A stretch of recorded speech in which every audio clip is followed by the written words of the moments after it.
Greetings all.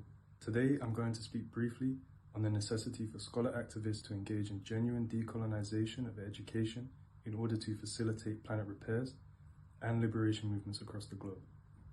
Students, academics, and those engaged in individual study must start on the path of evolution into scholar activists whose work is directly relevant and intertwined with organization and communities of resistance. Presently, these groups are corralled into higher education institutions which actually serve to miseducate on the historical and contemporary context of the struggles we find ourselves in.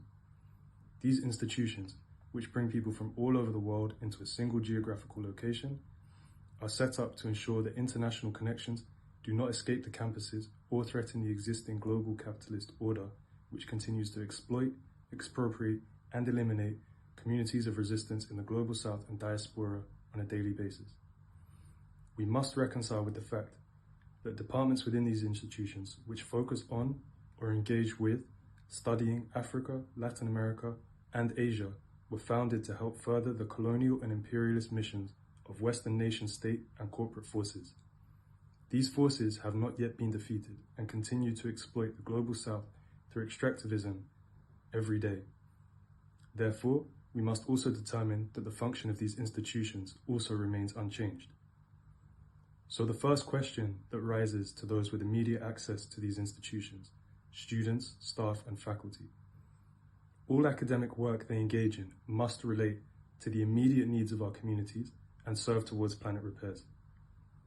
In many institutions, they have tried to counter this by introducing the concept of decolonization, but it has become more of a buzzword in higher education institutions. A few buildings on campuses have been renamed, and some previously obscured texts have been added to reading lists, but it has not gone much further than that. Meanwhile, these same institutions tightly control access to their libraries and archives, which house thousands of rare, out-of-print and expensive books and journals authored by revolutionaries over the last century. These texts remain incarcerated in these libraries, collecting dust as these institutions refuse to teach the theory, methodology, and history which serves the purpose of liberation.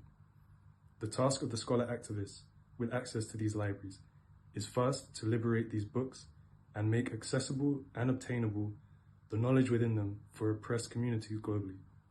This is the first step of genuine decolonization of universities.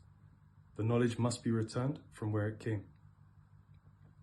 The scholar activists must also make themselves readily available to research on behalf of and share information on behalf of communities of resistance. It is imperative that they make the effort to extend the struggle to the global and local level. The university is currently underutilized as a platform for this. The present university campus is an international space where students and academics with multiple connections to many different communities are interacting. And the same is true for the staff who keep these universities running. Information must be disseminated across language boundaries to facilitate the strengthening of relationships between communities of resistance across the globe. Now, for the situation in Ghana, this must be amplified on a global level. It cannot remain as a struggle solely within Ghana or the immediate Ghanaian diaspora. It must be communicated to communities of resistance across Africa, but also within Latin America and Asia also. Scholar activists, particularly in the UK, have the necessary connections and accessibility to resources to facilitate the sharing of knowledge. In turn, this will allow the knowledge of other communities of resistance and their struggles to reach organizers within Ghana. Learning from shared knowledge is the way that these struggles will succeed and win. Universities are actively denying us the opportunity to learn about one another's struggles in the global context of capitalist imperialism. The scholar activists must strive to change this. With the recent electoral fraud in neighboring Nigeria and with the upcoming elections in Ghana next year in 2024, there is no time for the scholar activists to waste in supporting communities of resistance. The university is at present a weapon that is used to crush this resistance. This weapon must be turned inward on itself. The comparative insulation of the scholar in the UK from immediate state violence must be utilized as a tool by communities of resistance to facilitate planet repairs and liberation. The scholar activists must be at the service of communities of resistance.